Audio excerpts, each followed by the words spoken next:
قرآن کریم کی ایک ایسی آیت پر آپ کی خدمت میں بات کرنا چاہتے ہیں کہ جو بہت انسانی زندگی کے پریکٹیکل اسپیکٹ سے تعلق رکھتی ہے۔ ہر انسان کی زندگی میں بہت ساری خواہشات ہوتی ہیں، بہت ساری چیزوں کو وہ اچیو کرنا چاہتا ہے، اور اس کے لیے شدت سے کبھی اللہ تعالیٰ سے دعا بھی مانگتا ہے، وہ چیزیں حاصل نہیں ہو رہی ہوتی ہیں۔ بہت کوئی انسان اپنی زندگی میں کچھ چیزوں کو بدلنا چاہتا ہے، وہ حاصل نہیں ہو پا رہی ہوتی ہے جس طرح سے وہ سوچ رہا ہوتا ہے، تو اس کی کیا وجہ ہوتی ہے؟ اور کیا ہمیشہ جو انسان اپنے آپ کے لیے مانگ رہا ہوتا ہے اس کے لیے بہتر بھی ہوتا ہے یا نہیں ہوتا؟ چونکہ اللہ سبحانہ و تعالیٰ حکیم مطلق ہے، تو اللہ عز و جل نے قرآن میں ایک اصول دیا ہے، سورہ اسراء کی آیت نمبر 11 ہے یہ، یدعو الانسان بالشر دعاہ بالخیر۔ کبھی کبھی انسان شر کو ایسے مانگتا ہے جیسے وہ خیر کو مانگتا ہے۔ اللہ عز و جل نے کہا کہ کبھی تم ایک شے کو خیر سمجھتے ہوئے مانگ رہے ہوتے جبکہ وہ شر ہوتا ہے تمہارے لیے۔ کان الانسان عجولا، اس کے بعد اللہ تعالیٰ نے آگے فرمایا کہ اور انسان بہت جلد باز ہے، کبھی شر کو ایسے مانگتا ہے کہ جیسے وہ خیر کو مانگ رہا ہو، اور انسان جلد باز ہے۔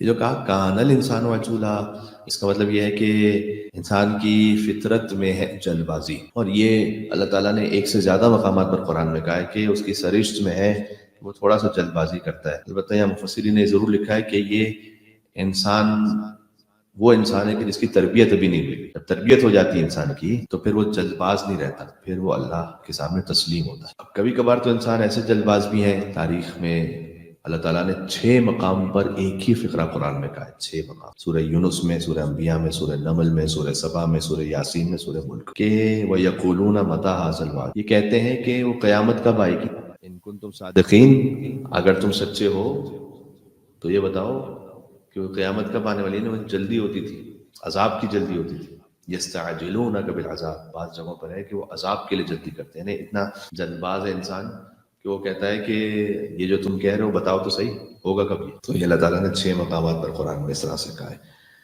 تو اللہ کہتا ہے کہ کچھ چیزوں کے لیے انسان جلدی کرتا ہے، وہ خیر سمجھتے ہوئے در حقیقت شر مانگ رہا ہوتا ہے۔ اب اللہ عز و جل کا دیکھیں وہ ارحم الراحمین ہے، اس کا یہ مزاج نہیں ہے کہ اللہ تعالیٰ سے اگر انسان نے کچھ مانگا ہے تو وہ کچھ بھی نہیں دے گا اسے، ایسا نہیں ہو سکتا۔ جب ہم سے یہ کہا گیا کہ اگر کوئی فقیر آیا ہے تمہارے پاس اور وہ فقیر مستحق نہیں بھی ہے، تم جانتے ہو کہ مستحق نہیں بھی ہے، تب بھی مکروہ ہے اسے بالکل خالی ہاتھ لوٹا دینا۔ یہ ہمارے پاس احادیث میں کہ اگر ایک مانگنے والا آیا مستحق ہے، ڈیزرونگ، تو آپ اس کو دیجئے جیسا آپ کی استطاعت ہے۔ اگر مستحق نہیں ہے تب بھی بالکل ہی خالی ہاتھ لوٹانا فرمایا مکروہ ہے، یعنی چونکہ اس نے اپنی عزت رکھی ہے تمہارے سامنے تو کچھ نہ کچھ ایسا دے دو کہ اس کی عزت محفوظ رہ جائے۔ تو جب اللہ تعالیٰ نے ہم سے یہ چاہا ہے تو جب خود ہم اس کے پاس جائیں تو ہم تو کسی چیز کے ڈیزرونگ ہے ہی نہیں۔ ڈیزرو تو وہ کرتا ہے نا کہ جس نے از اول خود اپنے اعتبار سے کچھ کیا ہو، کوشش ہو، پھر اس کے بعد وہ سامنے سے آتا ہے میں ڈیزرو کرتا ہوں۔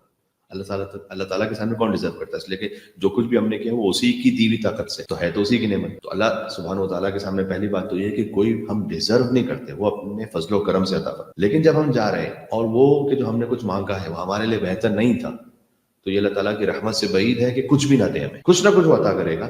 اب وہ کیا عطا کرے گا؟ اس کے لیے احادیث میں کہ یا تو ہم کسی اور بلا کو تم سے دور کر دیتے، وہ حاجت جو تم نے مانگی تھی وہ پوری نہیں ہوئی، لیکن کوئی اور بلا تھی کہ جس کو ہم نے دور کیا، جو تمہاری تقدیر میں لکھی ہوئی۔ کبھی اس حاجت کو مؤخر کر دیتے فور دا ٹائم بینگ، کہ ابھی اس وقت نہیں ہے مصلحت میں، کوئی آپ جاب مانگ رہے ہیں، کوئی آپ ایک پوزیشن مانگ رہے ہیں، کوئی آپ بزنس مانگ رہے ہیں اللہ تعالیٰ سے، کسی سے کوئی شادی کرنا چاہتا ہے، کوئی اور معاملہ ہے، کہیں پہ کوئی ٹریول کرنا چاہتا ہے، 1000 قسم کے معاملات ہوتے ہیں۔ ابھی شاید بہتر نہیں ہو سکتا، 10 سال بعد یہ چیز بہت بہتر ہو، تو اللہ تعالیٰ کہتا ہے کہ ہم حاجت کو مؤخر کر دیتے ہیں۔ یہ جو مانگا ہے تم نے یہ بے فائدہ نہیں ہوا۔ اچھا ایک بات یہ، ہر دعا پر انسان اگر اللہ تعالیٰ سے متوجہ ہو کے مانگے تو وہ حاجت پوری ہو یا نہ ہو اجر تو ملتا ہی ملتا ہے، وہ تو ایک سیپریٹ ہے۔ ایک مل کے صلوات بھیجیے گا اللہ سبحانہ و تعالیٰ کی عظمتوں کا اعتراف کرتے ہوئے، وہ اجر تو ملنا ہی ہے، نامہ اعمال میں نیکی لکھ دی گئی کہ اس نے ہماری طرف متوجہ ہو کہ ہم سے کچھ مانگا۔ اب وہ حاجت پوری نہ ہونا یا ہونا وہ دنیا کا معاملہ ہے، وہ آخرت کا معاملہ نہیں، آخرت میں اجر لکھا جا چکا۔ اور تیسرا اللہ تعالیٰ نے اپنی حجتوں کے ذریعے سے ہمیں سمجھایا کہ یا تو ہم بلا کو دور کریں گے یا حاجت کو تھوڑا سا ڈیلے کریں گے، یا تمہاری نسلوں میں اسے عطا کریں۔ ہو سکتا ہے ایک چیز ہم اس کو اس وقت لیاقت نہیں رکھتے، ہم نہیں سنبھال سکتے، مصلحت میں کسی بھی اور وجہ سے نہیں ہے، لیکن ہوتا ہے کہ ہماری نسلوں میں سے اللہ تعالیٰ کسی کو عطا کرتا ہے۔ اور یہ ہے اس طرح سے کہ آپ غور کیجئے گا، کئی مرتبہ مثلاً حضرت حر، ان کے شاید اور بیٹے بھی ہوں کہ جو کربلا میں شہید، ان کے علاوہ بھی جو ساتھ میں نہ آئے ہوں مثلا، ان سے ان کی نسل آگے بڑھی، تو کہتے ہیں کہ مثلا جید ترین علماء، حتیٰ یہ کہ آگئے شیخ الرعاملی، وہ بھی حضرت حر علیہ السلام کی نسل میں سے. یعنی ایک قربانی کا اثر یہ ہے کہ کتنی جنریشنز تک اللہ سبحانہ و تعالیٰ معارف اہل بیت عطا کرتا رہے، یہ اللہ تعالیٰ نسلوں میں عطا فرما دیتا ہے. تو کبھی بھی کوئی شے رائے گا نہیں جاتی کہ ویسٹ ہو گئی، ہم نے کچھ مانگا کچھ ہوا نہیں، کوئی فائدہ نہیں ہو سکتا ہے کچھ جنریشن میں اللہ تعالیٰ اثر دکھائے، جنریشن میں ہو سکتا ہے بچوں میں دکھائے، ہو سکتا ہے بچوں کے بچوں میں دکھائے. تو اس پہ اطمینان رکھیں کہ اللہ عز و جل کی رحمت سے بعید ہے کہ ایک بندہ اس سے مانگے اور وہ کچھ بھی نہ دے، ایسا پاسبل نہیں. اللہ تعالیٰ کہتا ہے کہ کبھی تم شر مانگتے ہو ایسے کہ جیسے خیر مانگو، اور کان انسان عجولا، تم جلد باز ہو، تھوڑا جلدی چاہتے ہو. اچھا، امیر المومنین علی بن ابی طالب علیہ الصلوۃ والسلام نے ارشاد فرمایا ہے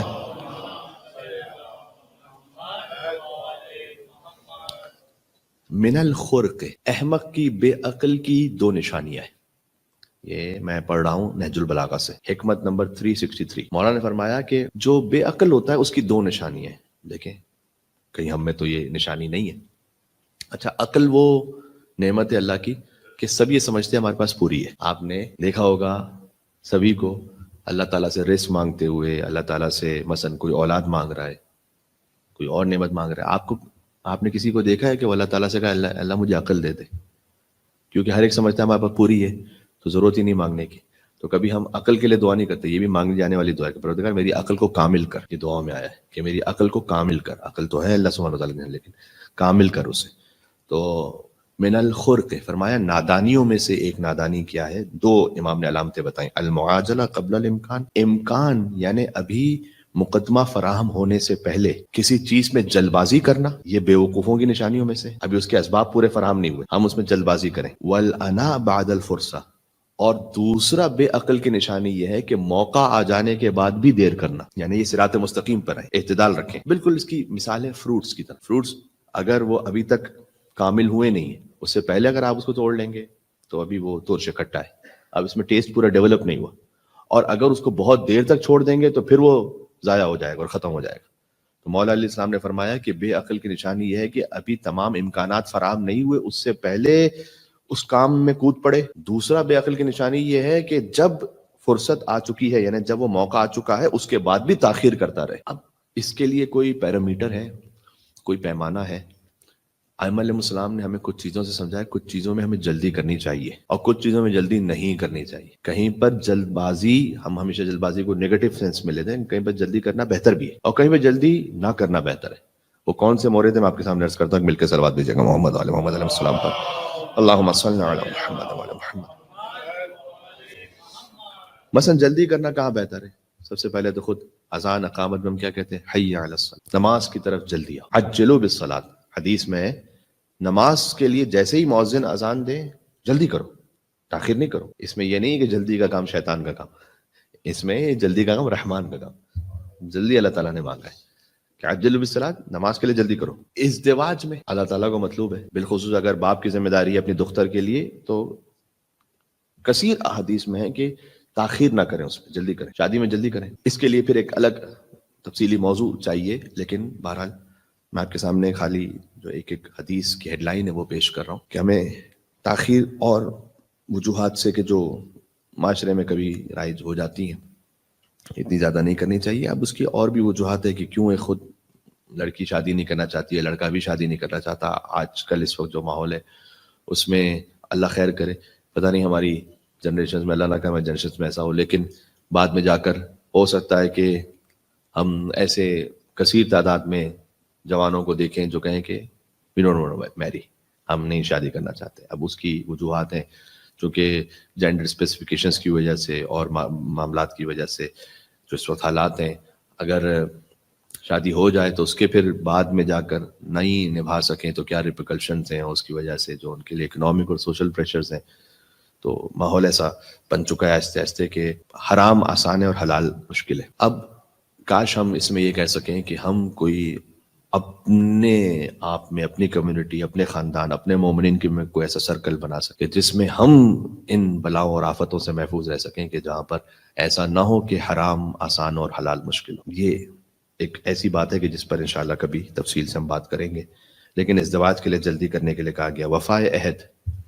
وعدے کو پورا کرو جلدی، اس کے لیے جلدی کہا گیا. سابقون سابقون کہ جو رسول اللہ پر ایمان لانے والے تھے اور جو پہلے ایمان لانے والے تھے ان کا مقام اور ہے ان سے کہ جو بعد میں ایمان لینے والے ہیں.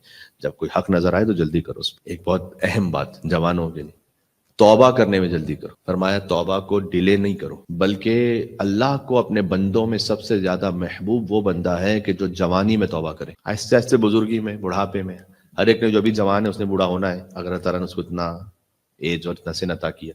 تو میں یہ نہیں کہ بزرگوں کے لیے اور جوانوں کے لیے کہ میں کو الگ الگ کوئی ڈسکرمنیشن کر کے وہ بات کر رہا ہوں، لیکن حدیث میں جو آیا جو اس وقت بزرگ ہیں وہ ایک زمانے میں جوان تھے. بہرحال جب بزرگ ہو جاتا ہے انسان تو اس وقت توبہ کرنا وہ خود بخود اس کی فطرت میں ہوتا ہے کہ ٹھیک ہے میری زندگی کے آخری شاید کچھ سال رہ گئے، پتہ نہیں میں 5 سال جی لوں 10 سال جی لوں.